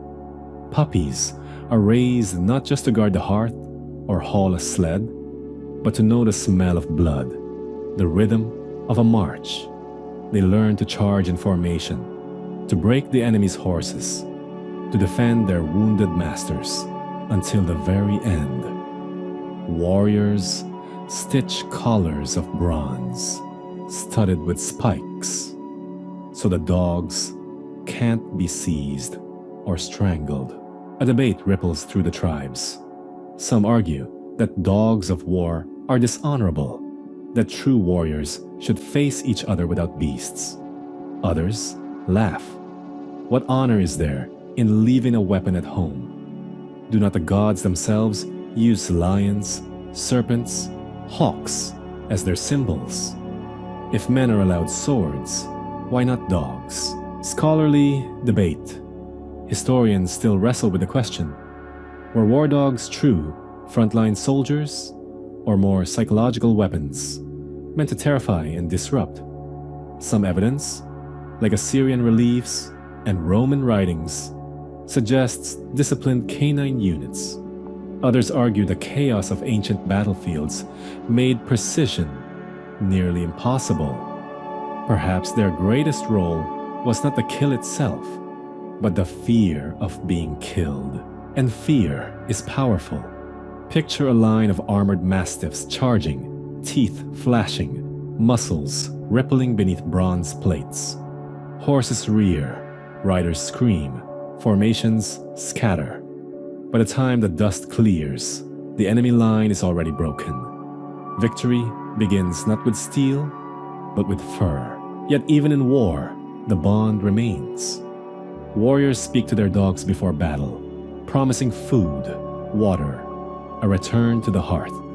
They carve their dogs' names into stones, mourn them when they fall. Some even bury dogs with honors, laying them beside fallen chiefs, as though saying, "This was no beast. This was a comrade." You stand in the aftermath of a battle. Smoke rises, bodies lie strewn, shields cracked. Among them walks a limping hound, muzzle bloodied, eyes still searching, not for more foes, but for his master. And when he finds him, the great warrior fallen, the dog lies across his chest, growling at anyone who comes near. It is loyalty beyond command, beyond training. It is love, carrying on into death. The hound will not rise again, and so you realize dogs of war are more than weapons. They are mirrors of us, fierce when we are fierce, loyal when we are loyal, broken when we are broken. They share our battles because they share our fate. The night is quiet, but the air feels thick with presence. You sit before the fire, and for a moment, the dogs around you do not seem like mere animals.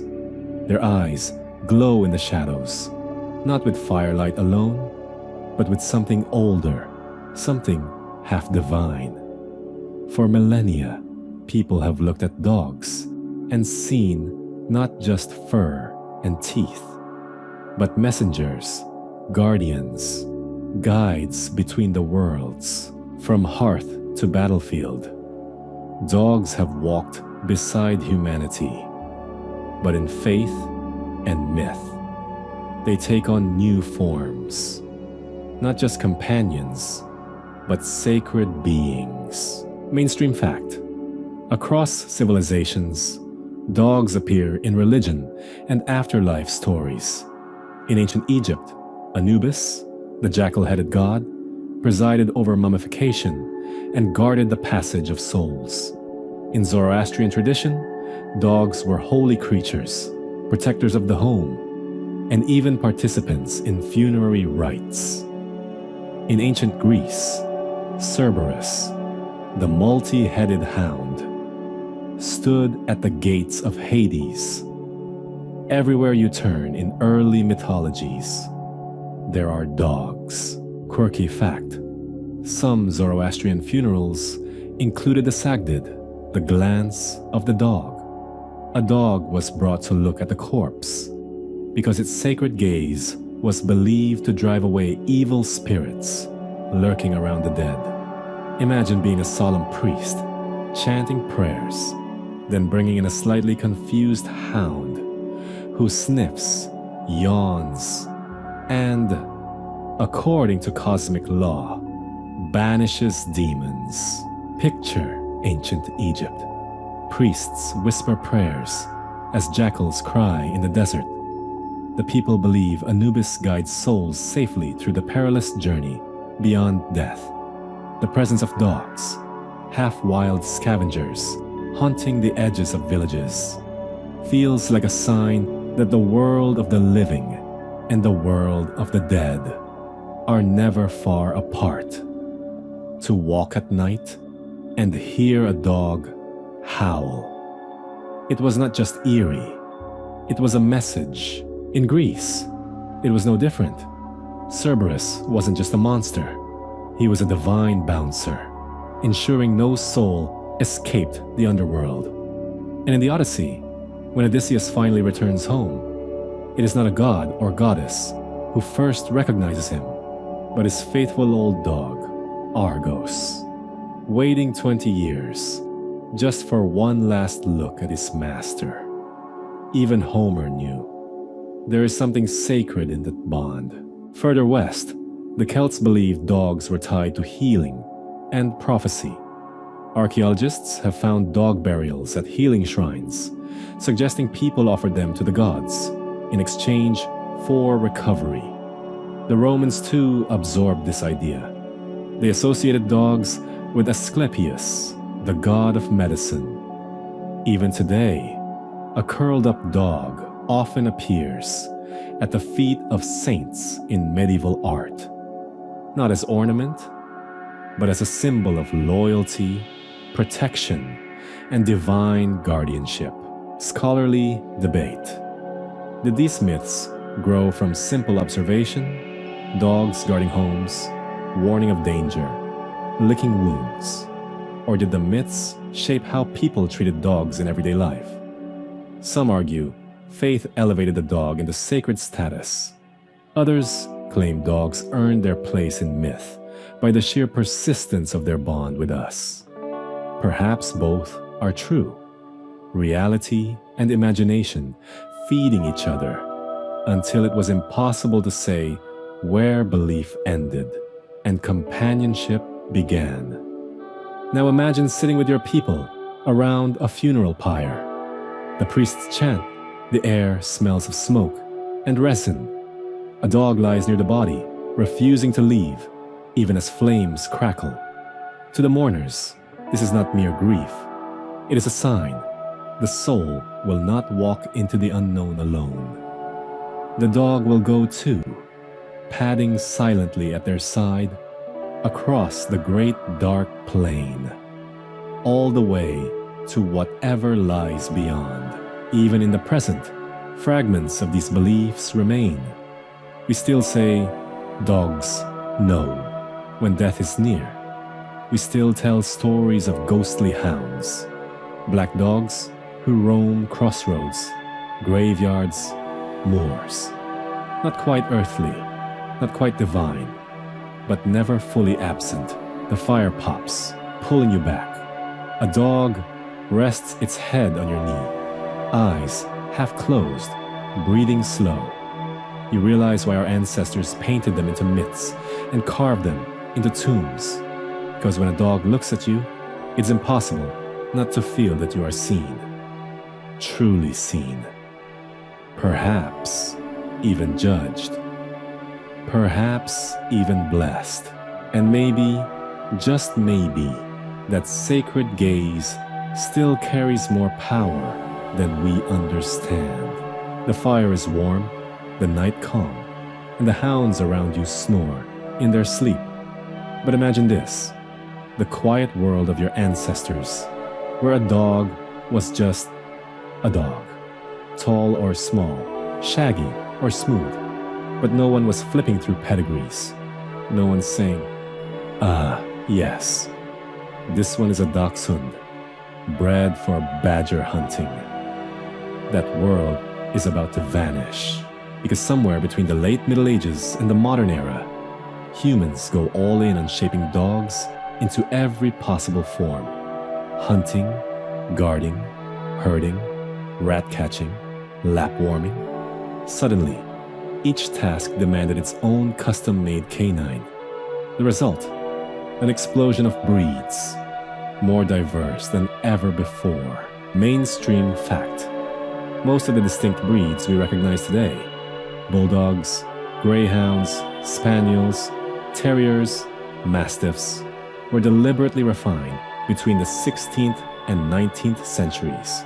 Selective breeding practices, encouraged by nobility, farmers, and later kennel clubs, created the dissing variety of dogs that still defines the species today.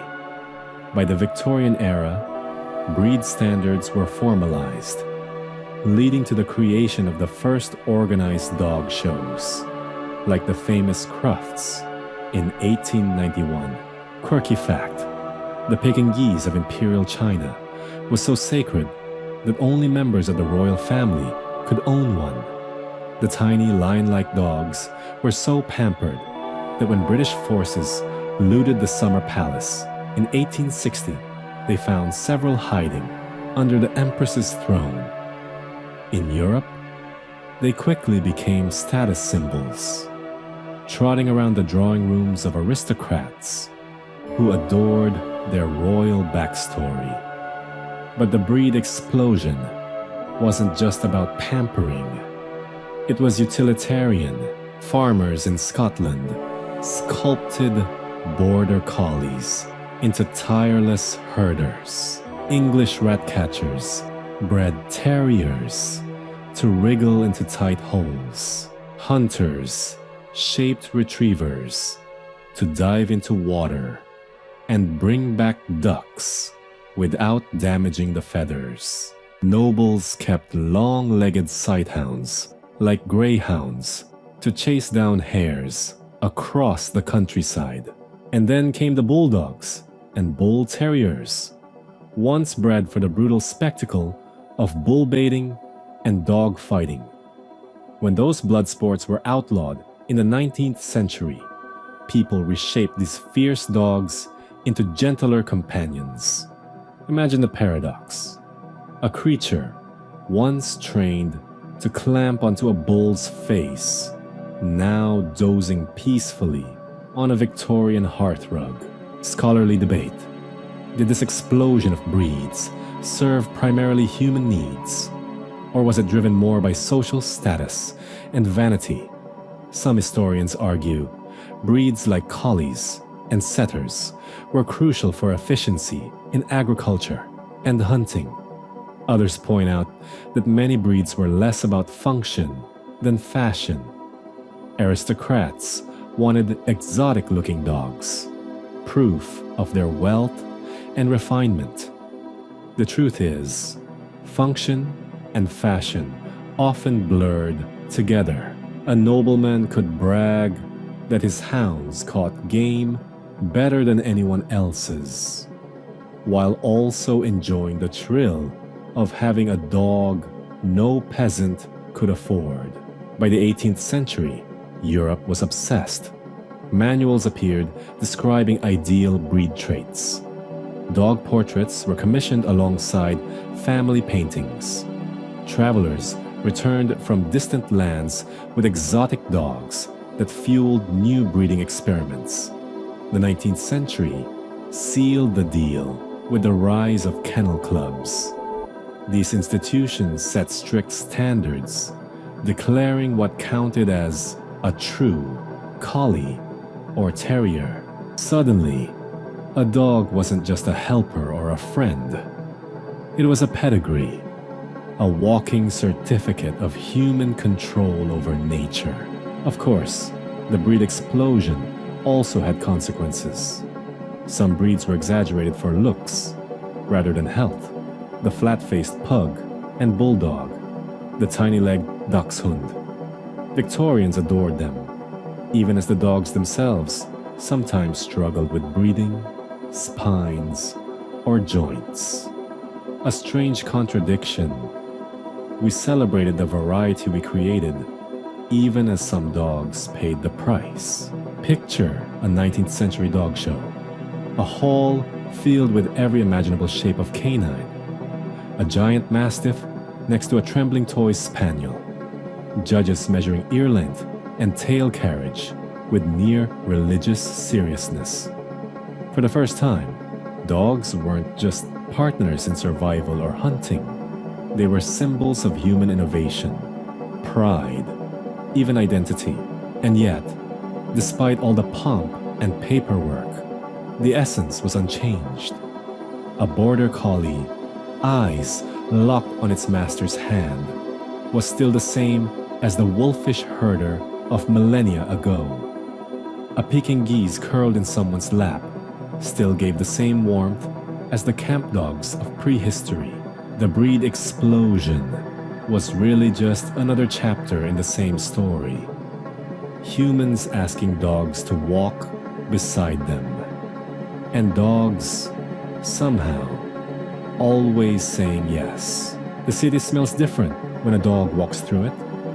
Out in the countryside, a hound's nose is full of damp earth, fox musk, and the clean trail of sheep. But in the city, oh, it's chaos. Coal smoke, horse dung, roasting chestnuts, fish guts, spilled beer. And yet, as humans crowded into towns and factories during the Industrial Revolution, dogs came along for the ride. They adapted. They always do. Mainstream fact. By the 18th and 19th centuries, dogs were becoming a permanent part of the urban landscape. They weren't just pets in drawing rooms or guards in rural estates. They were everywhere. Stray dogs roamed the streets in great packs, scavenging food from gutters. But owned dogs thrived too, working as rat catchers, shop mascots, carriage dogs, and later as cherished companions of factory workers and clerks who wanted a little warmth after their shift. The urban dog became a social equalizer, seen in both aristocratic salons and crowded tenements. Quirky fact. In Paris, during the 19th century, dogs weren't just tolerated, they were fashionable. Some were dressed in little coats and walked through the boulevards like four-legged dandies. Others even had tiny custom-made boots to protect their paws from the sharp stones and grime of the streets. And in London, certain breweries and taverns became famous for their pub dogs, who would greet patrons and sometimes even be written into the establishment's advertisements. The urban boom gave dogs new jobs. Terriers were prized as ratters in filthy alleys and warehouses, keeping disease-spreading rodents under control. The famous Victorian rat catcher, Jack Black, appointed as rat catcher to Her Majesty Queen Victoria, trained packs of terriers and sold them to city households. Bulldogs, once used in blood sports, were reshaped into family guardians in cramped neighborhoods. Meanwhile, larger breeds were harnessed to carts, delivering milk and bread through narrow city streets, their paw steps echoing between rows of brick. But not all city dogs were lucky. Cities also produced huge numbers of strays. In 19th century Constantinople, thousands of semi-wild dogs lived in the streets, fed by scraps from butchers and bakers, occasionally attacked by reformers who saw them as a nuisance. In London, the situation grew dire enough that a Royal Society for the Prevention of Cruelty to Animals, RSPCA Shelter, was established to deal with abandoned animals. Urbanization created companionship, but it also created abandonment. Scholarly debate. Did the rise of urban dogs represent true domestication of leisure, or were they simply survivalists adapting to new human environments? Some scholars argue that city dogs marked the shift from working utility to emotional companionship. People increasingly wanted them for company, not just labor. Others insist urban dogs remained tied to necessity. Pest control, protection, and delivery. The truth is layered. In some tenements, a terrier was both a friend and a rat killer, while in upper-class boulevards, a toy poodle might exist purely to match a fashionable parasol. And then there was the public health question. Rabies outbreaks terrified city governments. Posters warned citizens of mad dogs, and ordinances introduced muzzling and registration.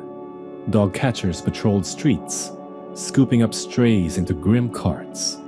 For every pampered lapdog, there was a half-wild scavenger dodging boots, whips, and stones. Cities revealed the extremes of the human-dog bond. Adoration on one end, cruelty and fear on the other. By the late 19th century, the rise of organized kennel clubs and dog shows intersected with urban living. Middle-class families, eager to show refinement, proudly paraded their pedigreed pets in city parks. At the same time, working-class children might adore a scruffy mutt with no breed at all, tossing it crusts of bread while it followed them home. In crowded cities, the distinction between pet and street dog blurred into the sound of barking echoing down alleyways. Close your eyes and imagine the street. A carriage rattles past. A butcher's boy whistles as a scruffy terrier darts after a rat. Two ladies stroll arm in arm, each with a toy spaniel in ribbons. At the corner, a pub door swings open, and a big black mutt bounds out to greet a regular. Above it all, the church bells toll, and somewhere, in the thick of chimney smoke and human chatter, dogs have made themselves at home in the world's new urban heart. Because whether it's a palace hall or a back alley, dogs never miss their chance to walk beside us. Even when the road was paved with cobblestones and soot, you've walked alongside dogs through deserts, forests, palaces, battlefields, and city streets. But now, we step into a new kind of world, a place lit by gas lamps, humming with telegraphs, and crackling with the first whispers of modern science. By the late 19th and into the 20th century, the age-old relationship between dogs and humans wasn't just one of instinct and companionship anymore. Science, curious, probing, sometimes clumsy, started putting dogs under the microscope. Literally, mainstream fact, dogs became essential to the development of modern medicine and psychology. Ivan Pavlov, a Russian physiologist, turned generations of school children into reluctant armchair dog trainers with his experiments on conditioned reflexes. You probably know the shorthand. Ring a bell, feed the dog, repeat. And eventually, the dog salivates just at the bell. Pavlov's work, done at the turn of the 20th century, wasn't about dogs themselves. It was about unlocking how learning and behavior function. But the image of the drooling experimental hound became iconic, forever tying dogs to the rise of psychology and behavioral science. Quirky fact: Pavlov's lab dogs weren't just drool machines. Some wore special little canvas collecting bags around their mouths to catch and measure saliva. Imagine a room full of dogs with bibs, looking like they're either about to tuck into dinner or join a particularly messy kindergarten art class. Pavlov's assistants meticulously measured every drip, turning canine slobber into data points. Beyond psychology, dogs played a central role in medical research. In the early 20th century, studies on dogs led to the discovery of insulin, a life-saving breakthrough for diabetes patients. In 1921, Frederick Banting and Charles Best used dogs in their Toronto lab to prove that a pancreatic extract could regulate blood sugar. The very idea that a dog's body could help unlock human survival changed medicine forever. Many of those early lab dogs, though, lived hard lives in service to science, an uncomfortable truth that modern ethics wrestle with to this day. Dogs also walked onto the stage of genetics, as scientists like Gregor Mendel laid the groundwork with peas. Canine breeders unknowingly mirrored those lessons in practice. By the early 20th century, science began to formalize what breeders had done for centuries, mapping inheritance, coat color, temperament, and disease. Later, by the 1960s and onward, research into canine DNA illuminated not only breed histories, but also deepened our understanding of human illnesses. Scholarly debate: did the use of dogs in laboratories represent a betrayal of our oldest companions, or an extension of their role as partners in human survival? Some historians argue that lab dogs were exploited in ways that strained the moral contract forged through thousands of years of partnership. Others counter that dogs, by helping us understand biology and medicine, saved millions of human lives, including, indirectly, many dogs themselves, who now benefit from veterinary science, vaccines, and treatments that arose from this very research.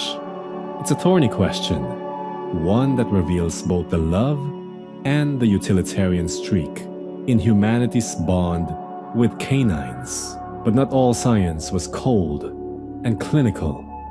Veterinary medicine itself transformed in this period.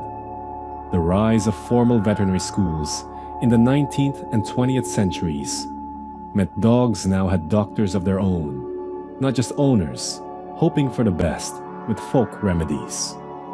Rabies vaccines, flea treatments, antibiotics. These were revolutions not just in human life expectancy, but in canine comfort too. For the first time, science reached back across the species divide and said, "We'll heal you too." Close your eyes and picture it. A Victorian laboratory, its shelves lined with glass jars and copper instruments. The air sharp with chemical tang. A nervous dog shifts on a wooden table. A young assistant gently fastening the straps of a measuring harness. Across the room, Pavlov adjusts his spectacles, listening for the soft ring of the bell. Somewhere else, in a cramped Canadian basement, another dog breathes shallowly as Banting and Best work, late into the night, chasing a treatment that would one day save countless lives. These aren't cozy heartside images, but they're part of the story too. The era when curiosity and calculation tangled with fur and heartbeat. When science looked at dogs not just as friends or workers, but as windows into the very machinery of life itself. And as science stepped in, the bond didn't break. If anything, it deepened. Because behind every drip of saliva measured, every gene mapped, every injection tested, there was still a wagging tail, a trusting gaze, a reminder that knowledge and love don't always live on opposite sides of the same leash. So here we are, at the last stop of our long walk with dogs. From the frozen mammoth steppes to the marble floors of royal palaces, from the clang of medieval forges to the sterile glow of laboratories, dogs have trotted alongside humanity every step of the way. And now, in the 21st century, the relationship has shifted once more. This is the age of the modern bond, where dogs are not just helpers, protectors, or scientific subjects, but family, partners, and sometimes even celebrities. Mainstream fact. Today, there are over 900 million dogs worldwide, with hundreds of recognized breeds and countless mixed breed companions. The majority no longer herd sheep, guard fortresses, or pull sleds, though many still do. Instead, most dogs now live as household companions. The very word pet, which once sounded frivolous to medieval ears, has become a cornerstone of modern life, and their roles have diversified. Therapy dogs visit hospitals to soothe patients. Service dogs guide the blind or detect seizures. Military and police dogs sniff out explosives. Dogs are no longer just tools of survival. They're extensions of human emotion, medicine, and community. Quirky fact: the rise of dog influencers has turned some pups into bona fide celebrities. Dogs like Boo the Pomeranian, Doug the Pug, or even TikTok famous Huskies have millions of followers, brand deals, and fan mail. Entire wardrobes, birthday parties, and even dog weddings are organized for them. If a medieval knight could time travel to today, he might be baffled to learn that while his warhound once carried armor into battle, today's French bulldog might carry an Instagram sponsorship deal for organic dog treats. But modern science hasn't stopped reshaping the bond. The decoding of the canine genome in 2005 opened a new era of understanding. Today, you can swab your dog's cheek and send it off to a lab to learn its ancestry. Half husky, a splash of beagle, a hint of something mysterious. These DNA kits aren't just fun for owners. They also feed huge databases that help scientists track hereditary diseases and improve veterinary care. Scholarly debate. Some argue that the modern dog has become too humanized. Designer outfits, strollers, gourmet meals, even doggy spas. Have we drifted too far from the working partnership that once defined the species? Critics suggest that treating dogs as perpetual children might undermine their instincts and dignity. On the other hand, advocates claim that these indulgences are simply the newest form of care, no different in spirit than the ancient hunter offering his dog a share of roasted meat. The debate reflects the tension between respecting dogs as animals and embracing them as kin. Yet beneath the debates, something deeper remains constant. The bond is emotional, almost spiritual. Studies show that when you and your dog look at each other, both brains release oxytocin, the same hormone that bonds mothers to infants. Thousands of years of shared campfires, battles, migrations, and kitchens have literally rewired humans and dogs to connect on a chemical level. You and your dog aren't just companions, you're biological partners. Close your eyes and picture it. A child curled up in bed with a Labrador, both breathing in sync as a nightlight glows. A soldier in a dusty outpost scratches the ears of a bomb-sniffing shepherd, the weight of fear lifting just a little. A woman in a hospital bed smiles as a golden retriever lays its head gently across her lap. And yes, somewhere else, a pug in a Halloween costume poses for a photo, tail wagging as hearts melt across the internet. The modern bond is many things: practical, emotional, sometimes even absurd. But it is also the culmination of everything that came before. From wolves circling the fire to service dogs guiding through city streets, the story is the same. Humans and dogs finding meaning, safety, and joy in each other's company. And tonight, as you drift towards sleep, maybe your own dog is stretched out nearby, paws twitching in a dream chase. Maybe you don't have one, but you can still imagine the warmth of fur under your hand, the thump of a tail against the floor, the way a canine gaze can make you feel seen in a way words never quite manage. The story of dogs and humans is not finished. It never will be. Every wag, every walk, every quiet evening curled up together is another page added. And who knows what the next chapter holds? Maybe more science, maybe more silly costumes, maybe even new forms of partnership we can't yet imagine.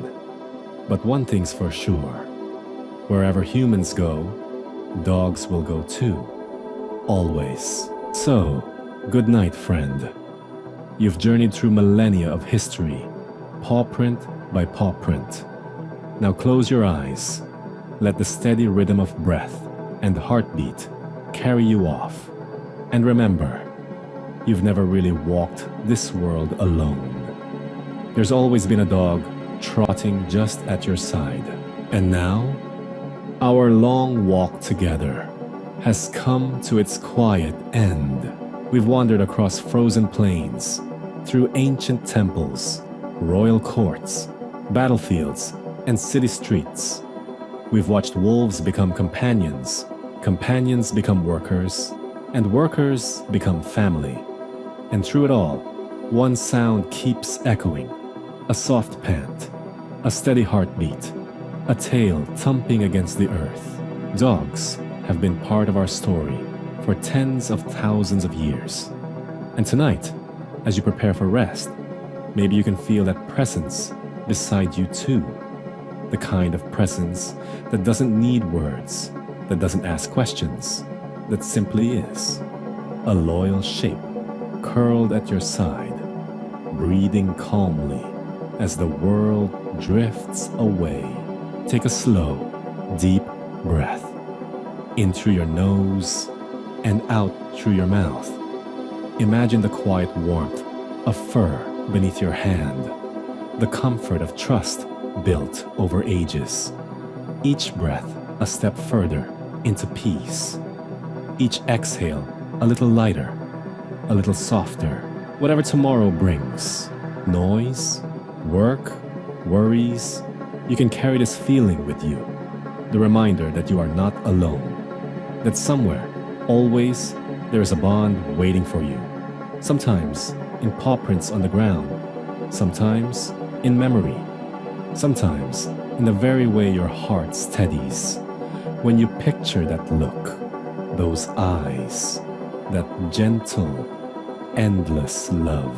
Let your thoughts grow heavy now, like a dog settling into sleep after a long day. Let them curl up, sigh, and rest, because the story continues. Tomorrow, the day after, and far into the future. But for tonight, it's enough to be still, to listen, to breathe, to rest. Good night, traveler. Sweet dreams. Sweet dreams.